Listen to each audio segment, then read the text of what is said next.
Hey everybody, Tim here with today's episode of Star Trek Voyager, Season 4, Episode 14, Message in a Bottle.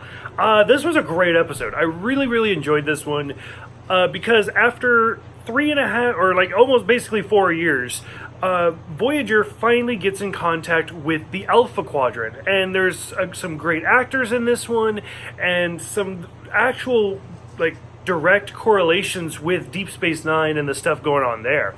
So from the beginning, Seven ends up finding like this relay station and is able to use her Borg technology or whatever. It basically just becomes a scapegoat at this point.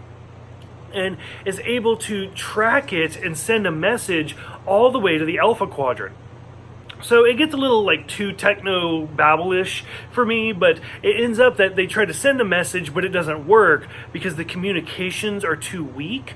But a holo emitter will actually work and send it better. So they decide to send the Doctor through the relay station. Now, right away, the Doctor's like, wait, so if this doesn't work, like, I'm just going to be deleted? And Janeway's like, yeah, get prepared to beam over. And so already, I'm like, it seems a little, like, far-fetched for me. But sure enough, of course, it does work. And the Doctor is beamed aboard the Federation starship Prometheus in the Alpha Quadrant.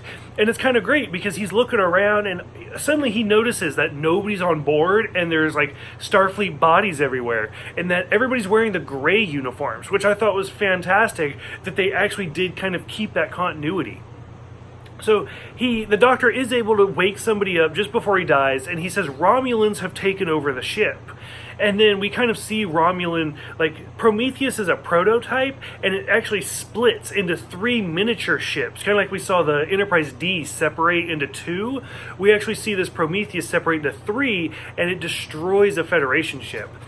So the Doctor activates the EMH, the Emergency Medical Hologram, but it's played by Andy Dick, who's a great comedian. He's super funny and he's awesome. And he even says, oh, I'm the EMH Mach 2. Now, that alone is really interesting because in Deep Space Nine, we saw like the actual Louis Zimmerman, played by Robert Picardo, look at Dr. Bashir for being the Mach 2.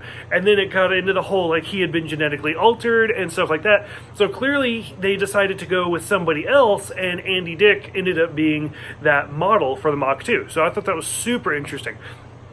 And of course, the Mach 2 doesn't believe anything the Doctor's saying, and he's like, "Oh, we've been at war with the Dominion," and the Doctor's like, "What's that?" And Andy Dick's just like, "It's a long story. Moving on." Which this is the first direct like mention of the Dominion in Voyager, so I thought that was really great.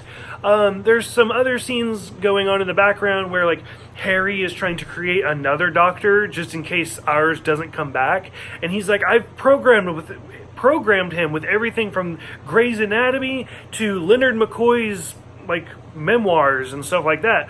So I thought that was kind of great, like shout out to Grey's Anatomy, which is a very famous medical book, to a shout out to Bones from the original series. I really like that. We also meet the Hydrogens. There we go. Sorry, I just stumbled over that word. Hydrogens. Whatever. The new villains for the series. Which, I don't know, like, this is the first time we've seen them, and they're kind of interesting with the whole mask and everything. They seem really familiar. Like, I don't know if it's Babylon 5 or Farscape or where it is, but they look familiar, and I can't quite put my finger on it quite yet. But overall, they're kind of interesting, and they basically show up, and they're like, hey, this is our relay station, get out. And so Seven, like, overloads their ship, so he gets, like, a shock, and he's knocked out. And then, basically that's it. The Doctor ends up coming back and tells Voyager, hey, I did make contact. We were declared missing 14 months ago, but now they tell us we are no longer alone. So it's kind of a great stepping stone that we are starting to get in contact with the Alpha Quadrant.